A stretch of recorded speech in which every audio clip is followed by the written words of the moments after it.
Welcome to the Texas Truck Channel. I'm Brian, and behind the camera I have Craig. How's it going? And we are going to do a quick look at the Genesis GV70. We've got this thing for a week, and we are doing our full filming of the full episode right now.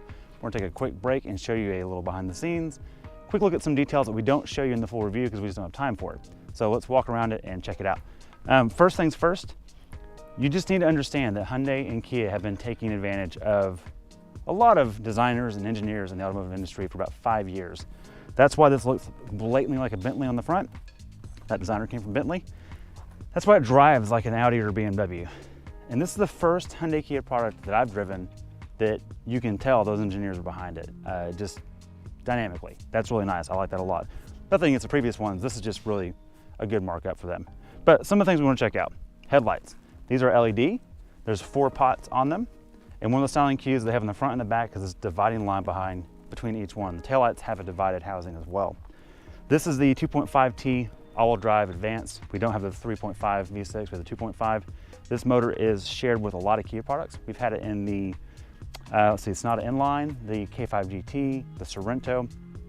They all have varying horsepower numbers. This one's at 300 horse, 311 torque, which is the highest of all of them that we've had so far.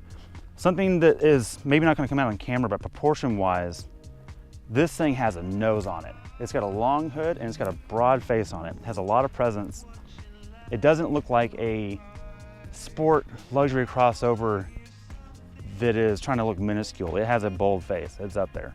Let's pop the hood and see what's ticking down here. All right, you've got the wings up here, not Bentley wings, Craig. Those are Genesis wings. Okay, in here we have the 2.5 liter turbo. Again, we've seen it before, and something I want to point out is how much room you have under the hood here. Now, chassis-wise, this is basically a G70 on stilts, which is part of why it does so well. That's not a bad thing at all. Imagine a G70 that you can rally across. That's what we're playing with here. Pretty cool. Airbox. Craig, have you seen this before? Huh? Yeah, seen it on the Kia. Yeah, it's a very Kia thing. I like that. Easy to change. Makes it to the point that you don't need tools. You don't need anything to mess with it. It's just good. You got a lot of bracing down here. This thing does come with a 3 or 36 concierge service, which means maintenance is covered and any type of warranty claims are handled that way. You don't have to go to the dealership anymore. That's pretty cool. This is competing against a lot of premium brands. They're doing a good job at staying with it. I want to point something on the hood here. This is interesting. It doesn't line up with the fender per se. It sits on top of it. It almost clamshells a little bit, but then at the front it becomes its own piece. It tapers down to be parallel with the fender and do its nose, but you see how it lays on top. That's interesting. I like that. Interesting styling cues. Let's check out the back real quick. All right, so over here in the rear, there's something that we really like, this C to D pillar area right here. You've got your A, B, and C pillar. Which is C, this is your D. This whole intersection of design, I just like it. I think it works really well. This shape coming up tapers off, the chrome line finishes through. It's kind of Mach-E-like in the way that this comes down. Mustang Mach-E-like, I like that a lot. You do have a spoiler. And Hyundai's really good, Hyundai and Kia, and excuse me, Genesis is in that same clan. They're good at hiding buttons, they're clever at that. Plain sight, but you don't notice it right away. So the whole time I had this, I kept reaching down trying to find the button. It's right there, easy to get to. Pretty cool, really thoughtful. Now, something where this differs from the G70 is that you have a ton of cargo capacity. That's the beauty of this. Think of it as a premium luxury hot hatch. That's a really good way to think of it. Now, keep in mind, this is all of our shooting gear for the episode. A lot of crap back here, held very well, plenty of space. Really good to see that. Let's check out the interior. All right, on to the interior. This is a beautiful place to spend time at, I will say. Now, one thing that we are going to dig into in the episode is wireless charging. This has wireless charging. It's a good place, it drops in. I think it's very thoughtful and you can, out of sight, out of mind, not distracting. The downside is there's not wireless CarPlay. So I find ourselves having to go to change navigation if you're not using the Genesis system. If you're using your phone's navigation, Google or Apple, you're gonna end up messing with that more. So that's a bit of a misstep.